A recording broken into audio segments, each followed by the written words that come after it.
medyo may kapig siya ng konti, no? Papuntang kanan. Pagka ako'y lumiliko, medyo mabigat. Pero okay lang. Yung hatak na smooth na smooth.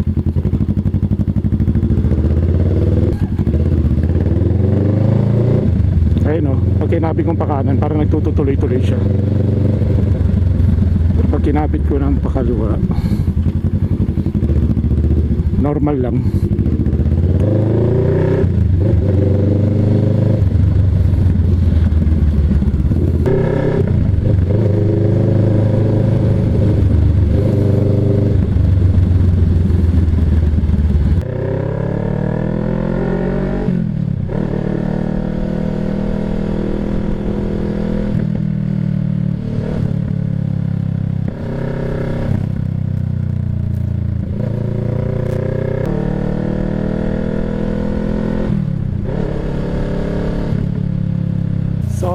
Kawasaki Ninja 650 is sports touring bike. Dahil kung mapapansin nyo, hindi naman ako yukong-yuko, no?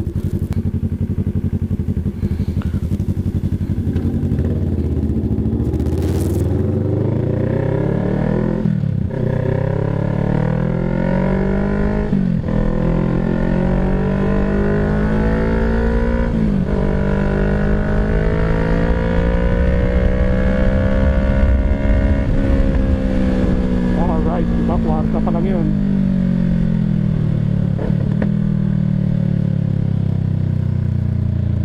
Nagbabibrate yung tenga ko sa tambucho. Ang lakas. Alam mo, kahit naka 2 cylinder lang, pero iba pa rin yung power. Hindi naman kasi porket 2 cylinder mahina. Siyempre malakas pa rin yan. Bakit?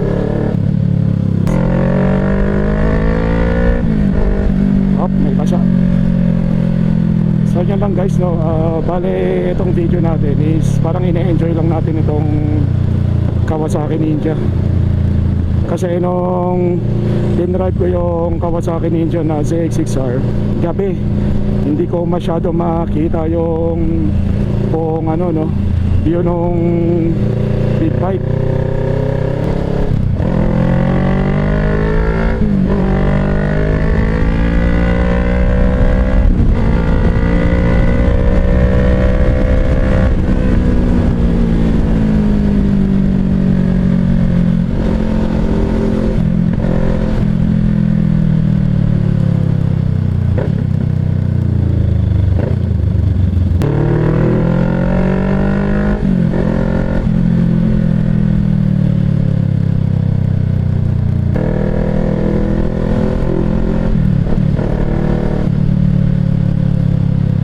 Talagang loud.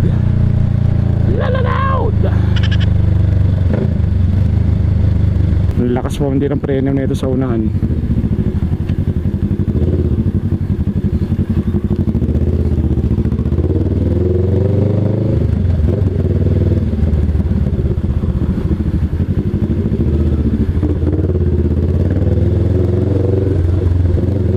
Pag nakakita ako ng Ninja 650, parang nahihinaan ako sa tulog niya.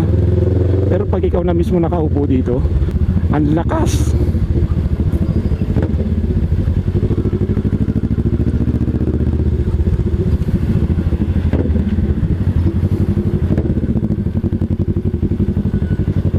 So kailangan makabisado mo lang yung mga ligo-ligo na ito. Kung diba, pag lumiligo tayo sa mga scooter natin, sa mga underbone, iba kasi yung ano na ito, angle. Hindi masyado nasasagad. Kaya minsan pag lumigo ka, tapos tuloy-tuloy yung piga mo, tapos alam mong tatama ka sa iniiwasan mo, matataranta kang pumreno ka agad sa unahan. Kaya lahat ng bigat mapupunta sa unahan. Ay, nako, nakakatakot. Bakit ganon ang traffic? Pala dito lang pala ako sa kabila naman.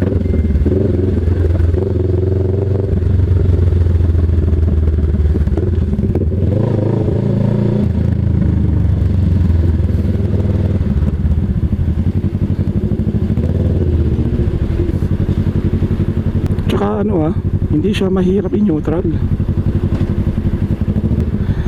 Hindi ko alam, parang flat yung ano. Ganito ba talaga to? Tama lang pala. Mabigat kasi yung kanyang ano. Mabigat yung kanyang manibela. Pagka medyo nagko-cornering tayo, medyo may kabig, no? Bali parang nagwiwigil yung ating ano, manibela. So kaya napaka-importante ng steering damper eh. Yung kagaya kay Brother CJ do sa kanyang Honda CBR na 650R.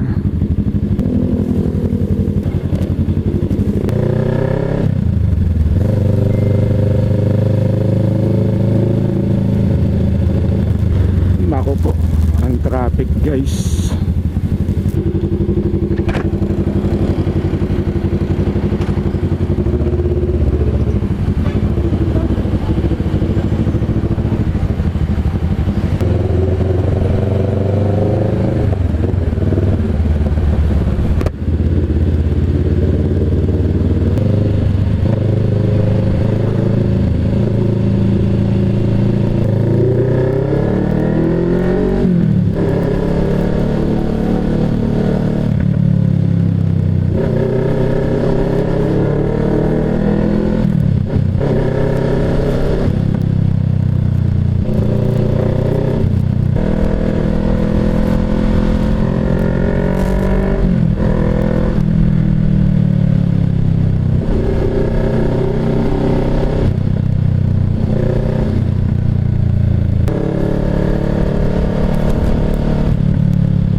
Bomba daw.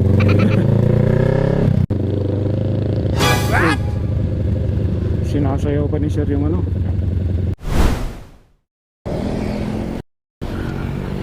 So hello guys, tayo ay nagpalit ng battery dahil nalobat na ang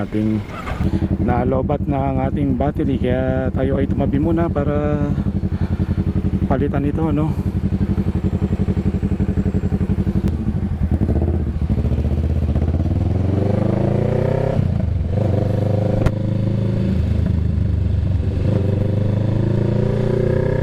So ngayon ay nandito na tayo sa Pansa, no. Then tutumpukin natin itong PA 13. Tapos mamaya pupunta tayo ng Kawit. So sa Kawit, yung venue namin is dito sa may Mana Mall, Town Center. So nung chinek ko sa Google is maganda naman yung venue, no. Pang sosyalan yung dating. So time check is 11:50. So 10 minutes na lang, mag-alas 12 na.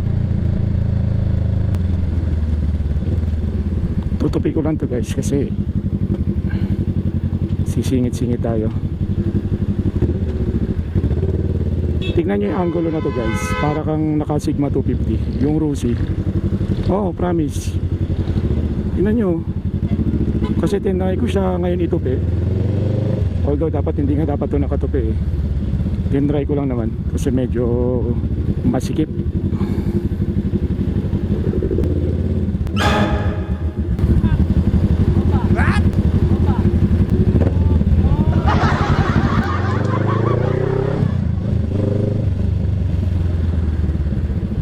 So pag may nag-request ng bomba, binabalik ko siya sa neutral.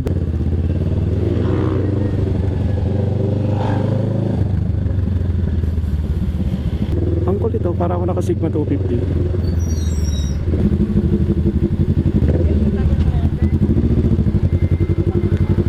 Christmas party pala ng mga mga estudyante.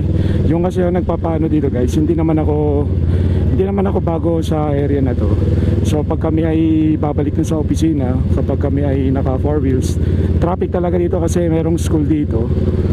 Kaya minsan pag inaabot ka ng tanghali o ng papasok pa lang sila, papasok tsaka uwian, yari ka dahil yun nga, dahil labasan, dahil may mga tumatawid ng mga estudyante. tayo ay malapit na, no?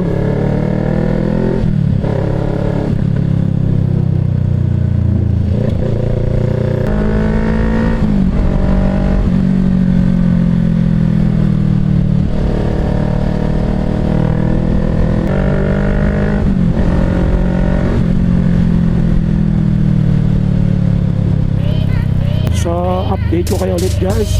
Drudge Motovlog po ang inyong lingkod. Mabuhay tayong lahat.